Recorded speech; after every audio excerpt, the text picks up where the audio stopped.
Hello, welcome to the Creative Writing Life podcast. I'm Justin Sloan. And I'm Paul Zeidman. I don't know if we'd call this a special edition of Creative Writing Life because it's definitely a timely subject. We'll get to that in a second. Pretty much, it's all about the writer's strike. And we've got our special guest, Eli Edelson, who a member of the WGA, who is here to shine a little light on that. But first, before we get to that, speaking about writing, something we've read or watched in the past couple of days that may have struck an impact, good or bad. Justin, do you want to go first?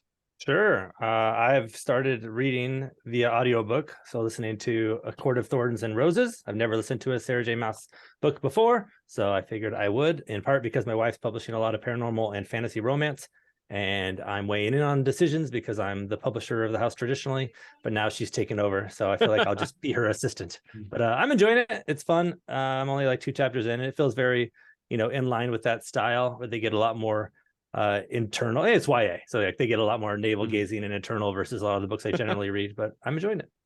That's cool. Working my way through the Netflix queue and watched Sam Raimi's classic Drag Me to Hell, and which was a very fun and silly, definitely a Raimi-esque type of horror movie. And the only thing I was really thinking while I was watching it, Alison Lohman is the lead.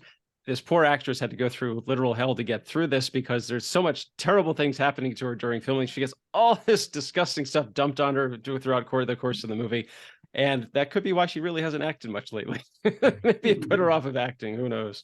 Eli, what about you? Anything good or bad that hit your eyeballs lately? Yeah, and first I'll just say thank you both for having me on the podcast. I will give a shout out to Dead Ringers on Amazon, the TV series with Rachel Weisz. That's an adaptation of the original Cronenberg movie, which I love.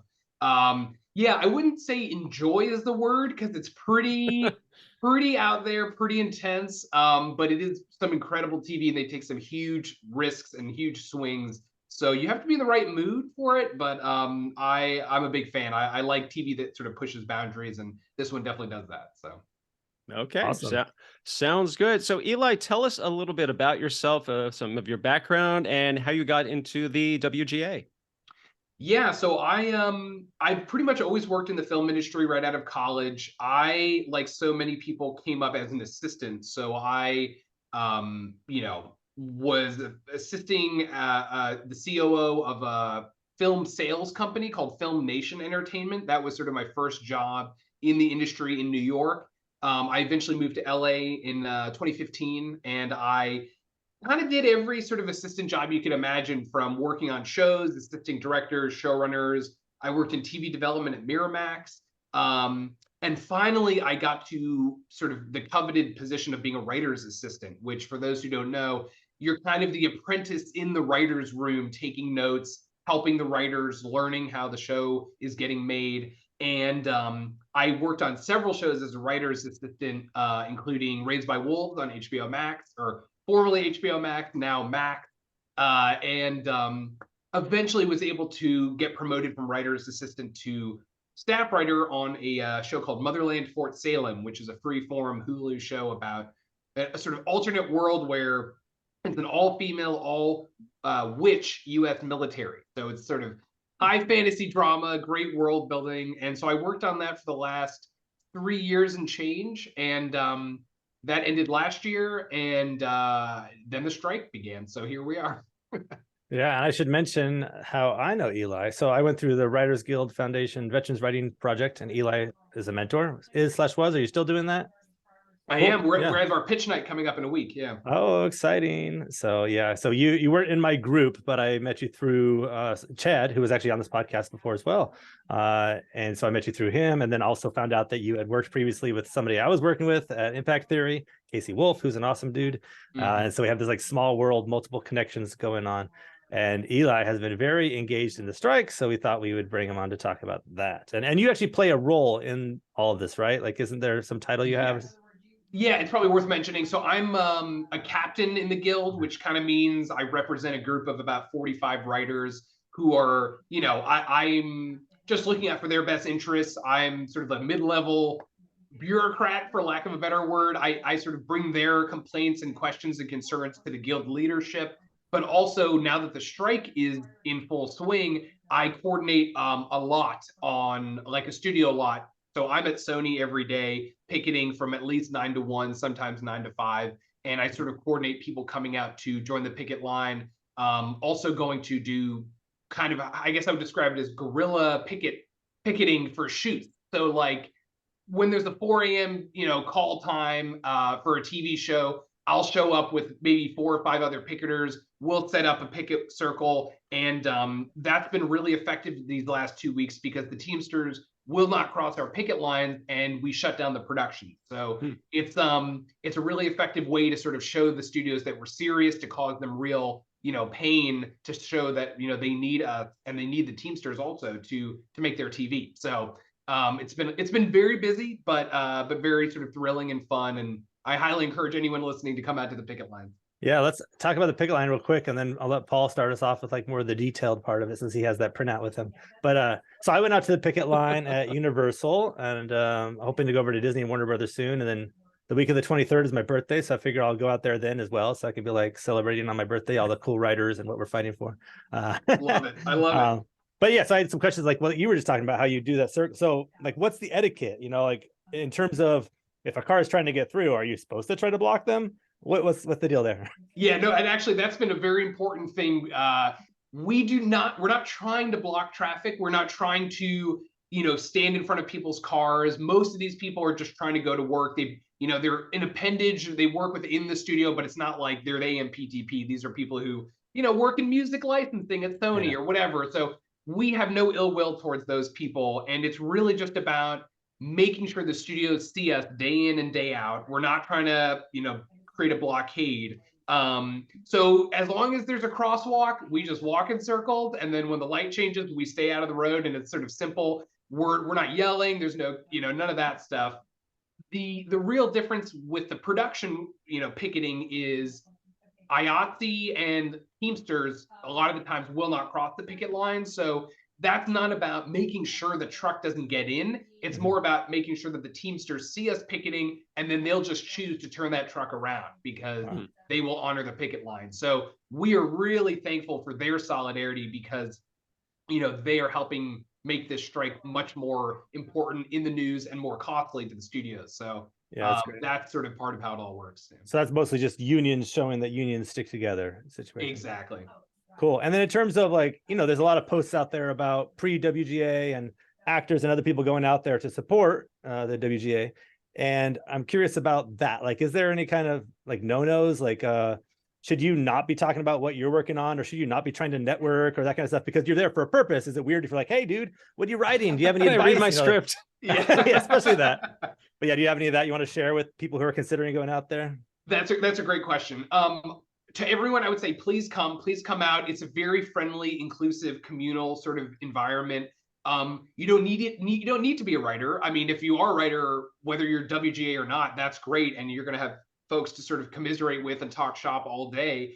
But yeah, I think the main thing is just connect with people. Just, pick your gate, walk with folks, listen to their stories, tell your story. I don't think anyone's reading any scripts right now. Right. We're all kind of tired and stressed and figuring this out day by day.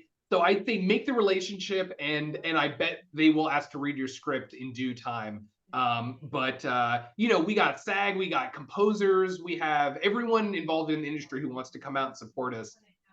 We appreciate all of it. Or if you just want to drop off some donuts, that's great too. Yeah. I'll just throw in there that I was a little bit nervous going out there because I had heard like you got to go to this gate or you got to make sure that you get assigned to here or here. But when I showed up there, everybody was just like, yeah, do what you want. It's cool. We could use some help over here if you want to go to that one. And everybody was super friendly and awesome. So I have more questions specifically on like the showrunner stuff and all that's going on, but I'll see if Paul wants to hop in first. Yeah. Well, yeah, my questions are really going to cover kind of like the basics. So like a lot of people who are not connected to the industry are like, well, why are the writers on strike? Well, don't they all just get a ton of money? I've heard this phrase so many times. Aren't they all sitting on Scrooge McDuck piles of money in their house in the Malibu Hills and like just looking down on us common folk? And I know the answer is no, they're not.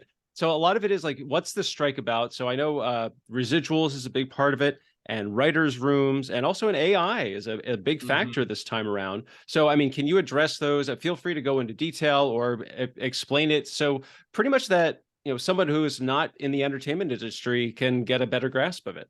Yeah, and that's a really important question because I know it can get in the weeds, and I totally hear you on these sort of stereotype of the successful Hollywood writer. They wrote one feature movie in the 90s and they've, been living in Malibu, like you said, ever since.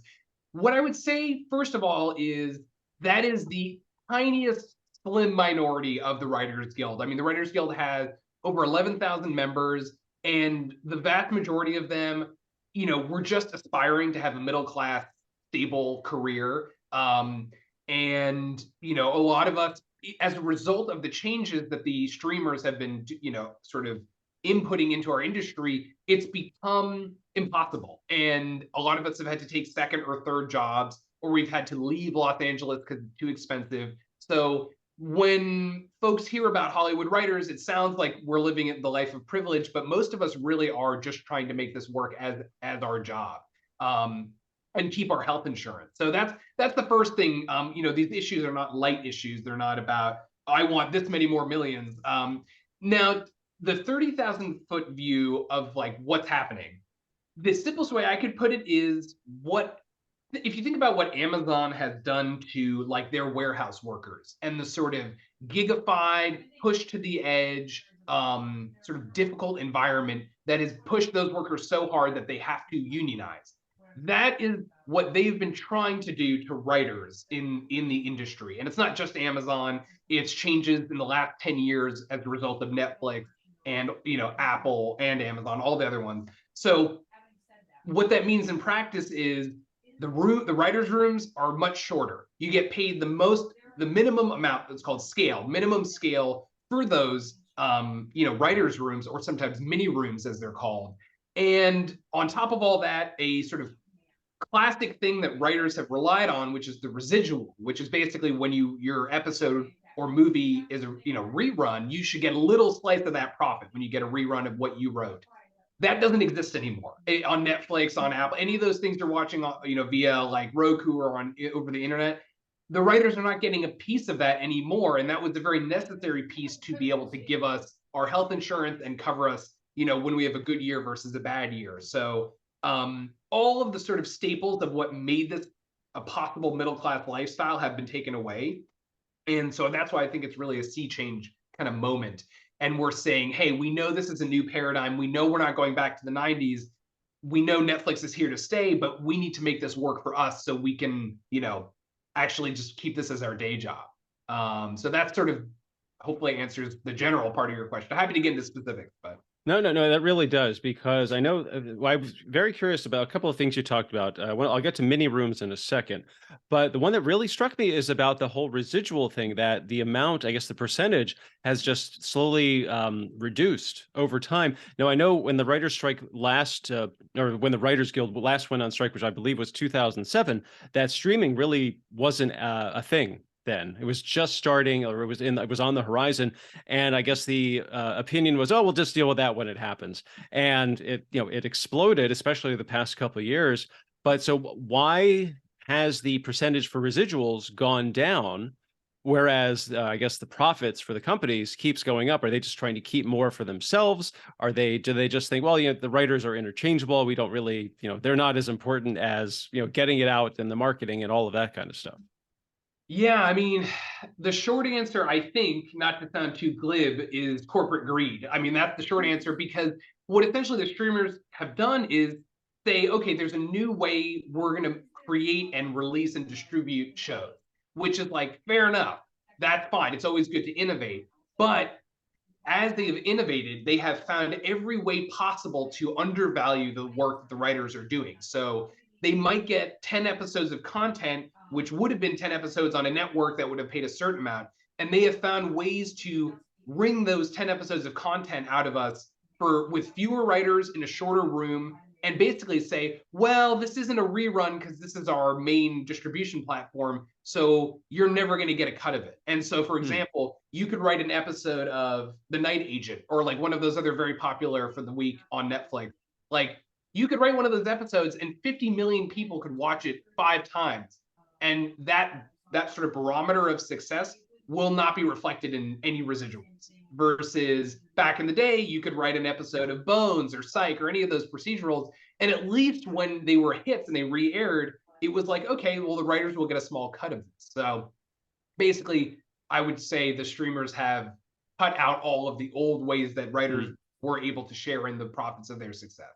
Okay, yeah. So someone did ask me this about the streamers, that so if you had a show or a film that aired, say, on Netflix, so how would you get a residual from that? Do they monitor it like every time it's played, or is it or some kind of algorithm within the system? I mean, I guess it's how would a writer benefit from however many times a show or a movie was played on Netflix or another streaming service? Well, you're sort of it's interesting. You're touching a bit of a third rail within like the wonky politics of like how what our proposals are, because we would love the data on how many views of shows and hours and all that stuff, because Netflix will say this is our most watched show ever, and it's like, well, are they counting the full show or just the first 10 seconds of an episode, or and how many people are really watching it, shared account, all these questions. By the way, these are questions that advertisers have as well. We are not expecting to get all of the data from the streamers. It's just not in the cards, I don't think. I mean, I could be wrong. It'd be great if we do. So instead of demanding all of transparency in sharing data, I think what we're going to push for is a flat fee. So, okay, you know what? If this is just going to live on Netflix, if you're not going to reward us for how many views because you don't want to share the views, then just give us a nice flat fee that will at least make up the difference and sort of make it worth working for Netflix at all. So that's our hope.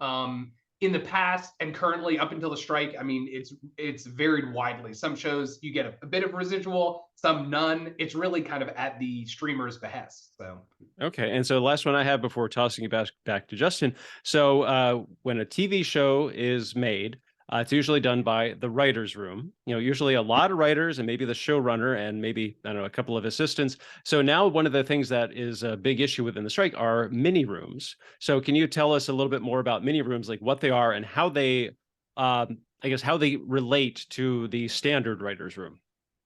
Yeah, great question. And hopefully not too wonky an answer, but I'll try to give it succinctly. So it used to be, you would write a pilot, you would sell the pilot to the network, and then they would make the pilot. And if it went well, they would say, okay, now you're going to get 22 episodes and 12 writers, and you're going to go off and write the show.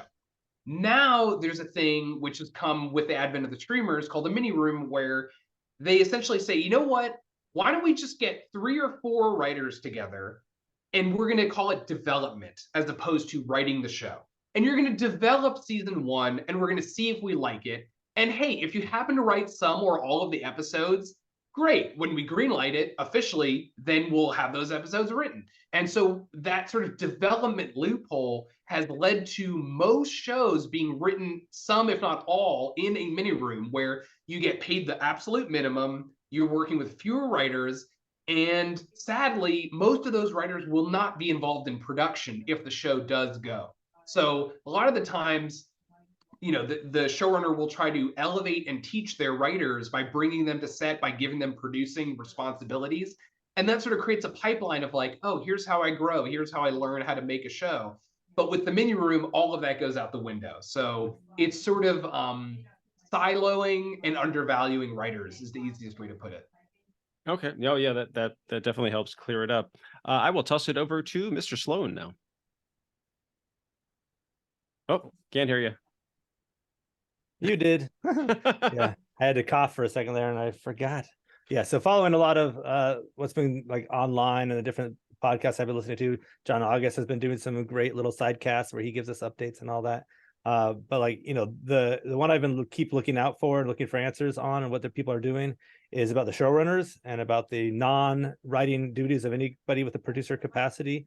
Yeah, what are your thoughts on that? What does that mean? Or do you feel that showrunners in general are leaning toward being, pro strike and not doing the non-producing duties, or how's that going? Yeah, it's a very sort of contentious question. And on the one hand, you have the studios sending letters to showrunners saying they're going to be sued if they don't continue producing their shows during the strike. And then on the other hand, you have the Writers Guild saying, there is no non-writing work that a showrunner does throughout the rest of production and post-production. So there is those sort of philosophical, almost legal question of like, well, what is writing? And essentially, the Writers Guild has gathered all of the showrunners, and I think we have really, really solid solidarity when it comes to that. Showrunners agree not to keep working. So showrunners have been shutting down their shows. They have been refusing to do post production and work on set.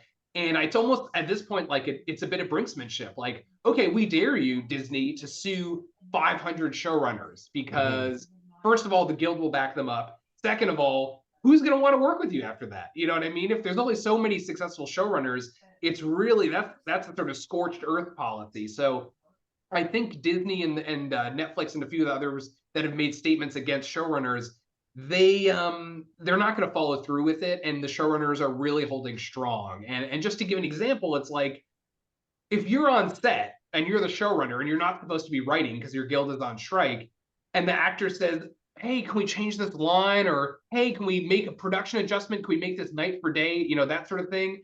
That's all writing. And the same thing in the editing room. So I think the showrunners are very clear-eyed about that. And there might be a few outliers, but as far as I know, it's really it's going to stop all productions.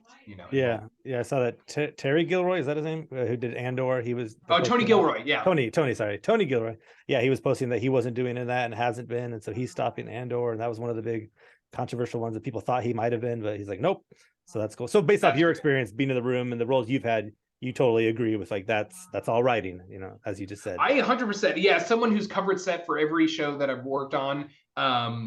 It is a different muscle, but it's very much the writing muscle. And you are there to maintain the narrative sort of quality and consistency across the show through the chaos of production. And that's all working as a writer. I mean, yes, you are producing, but as a writer. So yeah. Even like craft services, when you're eating, you're thinking about story. So it's writing. Yeah. It's all it's all the piece. The food is very important, Justin. That's for sure.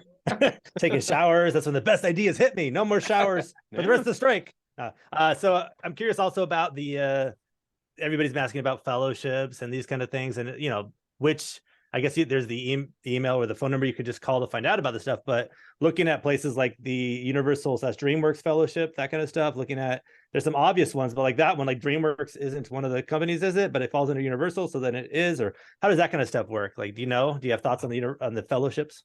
Well, yeah, it's tough. Those are good questions, and the guild is not gonna reprimand people for doing the fellowship. But what I would say to all writers thinking about studio-run fellowships is you don't want to be a part of supporting the studios during this time, and they're always going to be there. So I would just caution people and say, if there are independent, like Sundance, there are places that aren't part of the struck companies list. Struck companies are sort of all of the members of the AMPTP. There are other places to go. You can keep working on your craft. You can connect with writers during this time. And I don't want to make it a contentious point. I think the fellowships are such a rare opportunity. If you get in, I understand why you would want to take advantage. But if you do go, I would just say try not to give your content to the studios during this time, and try not to, use it to your advantage, but don't give them projects and content that will undermine what the strike is doing right now. Yeah. Does it work? What about people who write for animation and live action sometimes? Are they still taking animation jobs right now, or are they just like, we're off on all ships? Great question. So TAG, the Animation Guild, they are not part of the WGA. So what we say to people who are in both guilds is, if you can, avoid taking any of those jobs. But to people who are in TAG, they're not our members. We can't tell them what to do. And if they want to work on a TAG show, that's their prerogative. And if they're in our guild, we advise them, hey, if you can cut it off and sort of stop the production pipeline however you can, that's the way the strike is going to end the most quickly. Yeah. And if you have to go into Disney or something and you're working on an animated movie for them or TV show, but you have to cross the picket lines, and that's problematic right It's there. not going to feel good. Yeah. Cool. I think I have one more, and then I'll see what Paul's thoughts are. I'm curious what your thoughts are about writers conferences. Do you think people are going to be attending like the Austin Film Festival and those kind of events this year if the strike is still going on? And like, what will be the vibe in these kind of Oh, great question. I hope they do. I mean, I hope it's really any space where writers can gather and sort of feel the community in a positive way, I think is a really great thing, especially now. And if you go to the picket lines, you'll feel that sense of camaraderie. So I think Austin and especially, festivals like that, which put the writers in the spotlight. I hope they're very supportive of the strike and sort of can carve out a space for people to go. So I say go for it. Yeah. I saw an email from them like yesterday, the day before, that was saying, hey, we checked with the WGA. They have signed off on our film festival, the screenplay contest, that we're not showing the screenplays to anybody who's, you know, a bad person to show it to. Great. So that's great. That's great. And yeah, it's, you know, it's not a bad time, especially for non-WGA writers, pre-WGA writers who want to connect with representatives like literary reps. That's great. I just would say make sure they don't start sending your work to struck companies. So. Yeah, actually, I've gotten a lot of emails like, you know, Script Pipeline and Austin, and I think at least a few other contests. They sent out emails saying like, here's our stance on the strike, and here's how we're approaching it. So I think everybody's really being careful and very meticulous about their approach to this, and they're definitely trying to play it safe so that a lot of the pre-WGA writers, you know, don't get in trouble, so they're not, you know, screwing up their own chances. Almost everybody. Great. I got an email from some company, I think it was yesterday also, that was like, here's your chance to pitch all these companies, and it was listing like almost everybody that we're striking against. And I'm like, what the hell was the email? Bad timing, guy. Did they have it like just automatically sent, you know? They had it on their schedule. Totally. Wow. So I saw a list of places that, you know, were on the struck list. So like, don't go to these places. And I was going through it like, do I know any of these places? And so far I hadn't. So I have one last question, and this is another one I've gotten a lot of people asking me about. This is about the AI aspect. So a lot of writers and are pretty much afraid, like a lot of producers are going to start using AI to take their place. And I love the response. I'm looking at the WGA proposals. So for the Writers Guild, it's regulate use of artificial intelligence on MBA covered projects. AI can't write or rewrite literary material, can't be used as source material, and MBA covered material can't be used to train AI. And from the AMTP, countered by offering annual meetings to discuss advancements in technology. Wow, that's really helpful. Yeah. And of course, it is so stereotypical. What do the executives want to do? Let's just set another meeting as opposed to discussing it during this meeting. And, you know, here's what I would say, because I can imagine some people hearing that, what our demands were, or our proposals, and saying, well, you know, that's a little much.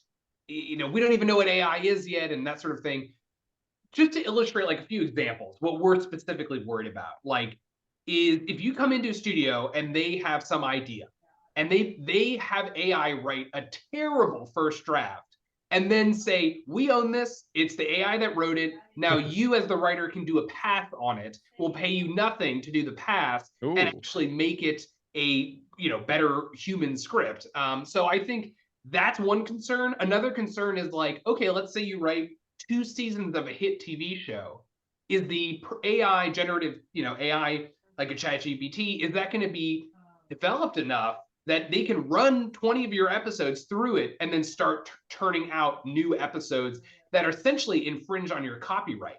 And that might even be a question for the Supreme Court one day. I don't know. But I think what we are interested in is just saying we need to put some protections in place. And it's exactly what we did in 2007 when the internet media was starting to become a thing. We just said, hey, we need to talk about this now because this is clearly part of our future, and we need to put some guardrails in place. And that turned out to be pretty prescient. And, you know, I think that's how we feel about AI. It's not about canceling AI. I mean, I know lots of writers who use it to help them, you know, day in and day out with prompts and brainstorming. And we're not against that. It's just really copyright. That makes sense. Yeah, because you were talking about the pay, and I mean, a lot. I think it's like 425 million is what would cover everything that the guild is seeking. And someone was like about, you know, the writers, and there was a great I don't know what the word, a great picture on Twitter I saw that of like the salary of like the 6 CEOs of like Bob Iger and Zaslav, and someone said that excuse me. So Zaslav and Ari Emanuel combined make about $550 million.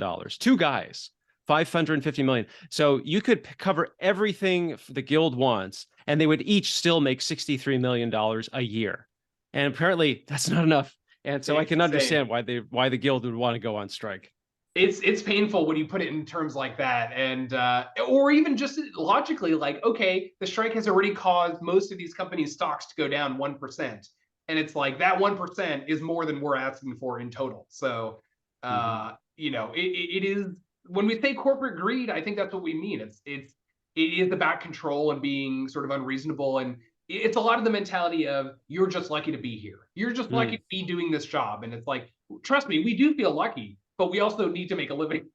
Yeah. So yeah. Well, this has been extremely helpful and educational, and I hope a lot of people get a lot out of this. I mean, I know I certainly did, because I came into it with questions, and I had a kind of a basic grasp of some of the issues, but I think you really helped clear some of them up and really establish more. This is exactly what we're going for. This is what's standing in our way, and this is what our objective is. Yeah. Did you have anything else that you wanted to cover on it that you feel like we didn't ask about, or any last motivational words? Well, first of all, thank you both, Paul and Justin, again. Really great to be here, and I just love the chance to be able to get the word out about this. So I appreciate that. Yeah, I would just say to the point earlier about picketing, or just even talking to writers, you know, we don't want to be doing this. It's a weird time. We know this causes pain to other people in the industry, and that is absolutely, you know, not our intent. We hope that we're fighting for rights that will also pay off for the DGA, for SAG, for IATSE, everyone involved. So I would just say, you know, say hi to your writers, check in on them, support us at the picket line, and know that we want this to be over as soon as possible. Yeah. Awesome. And the words of the immortal Harlan Ellison, pay the writer. Pay the writer. There you go. Well, thank you, Eli, for coming on the show again. And listeners, I almost said readers. If you're reading this, cool. Listeners, if you can leave reviews and spread word of mouth, that's awesome. If you want to come join us on the picket lines, great. You had asked earlier before we started, Paul, about ways people could support. So last little shout out there. Is there ways people can go support this? Is there a website they can find to see ways to support, or that kind of stuff? Yes. So WGAcontract2023.org is where you'll find all the info about picketing, locations, anywhere you want to join in. To everyone else who's interested in supporting, I would say the Entertainment Community Fund is a really great thing to donate to, because that is a financial assistance fund that is not just for writers, but for anyone adversely affected by the strike. So if you're, you know, a set PA, if you're a writer's assistant, if you're anyone who helps make movies and TV and you've been laid off because of the strike, you can go to the Entertainment Community Fund and get a interest-free loan with very flexible repayment schedule. So please check that out, or potentially donate if you feel comfortable doing that. And yeah, otherwise, just, you know, give us a shout out on social media, spread the word. The more awareness, the better, I think.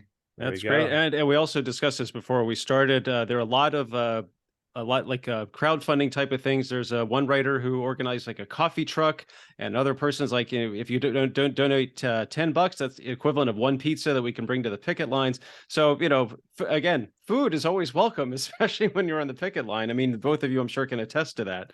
So, you know, any contribution that anybody not in the Los Angeles or New York areas is definitely appreciated. I mean, I'm not down there. I'm not back east, but, you know, they got you know, my couple of bucks that I was able to chip in. So every little bit helps. Cool. There we go. And Eli, do you have a social media tag that you want us to throw out there as well? Twitter? Yeah, sure. For now, I'm on Twitter. Who knows what'll happen, but I'm Eli Edelson, or at Circular Valley. Yeah, please, anyone, if they want to learn more about the strike, feel free to reach out. Yeah. And there's a billion posts on Twitter right now with sharing lots of great information on it. So as much as we hate Twitter, it's been a great information source for this. So. Cool. All right, Eli. Well, thank you. And listeners, thank you so much. Once again, I'm Justin Sloan. You can find my books on Amazon. And I'm Paul Zeidman. You can check out my screenwriting blog, Maximum Z, at maximumz.blog, and my books on Amazon, the Go Ahead and Ask series. I'm also on Twitter at Maximum_Z. Like you said, he's Justin, and that's Eli. I'm Paul. This has been the Creative Writing Life podcast. Thanks for listening. Stay safe, stay healthy, and most importantly, first, pay the writer, and then go write something.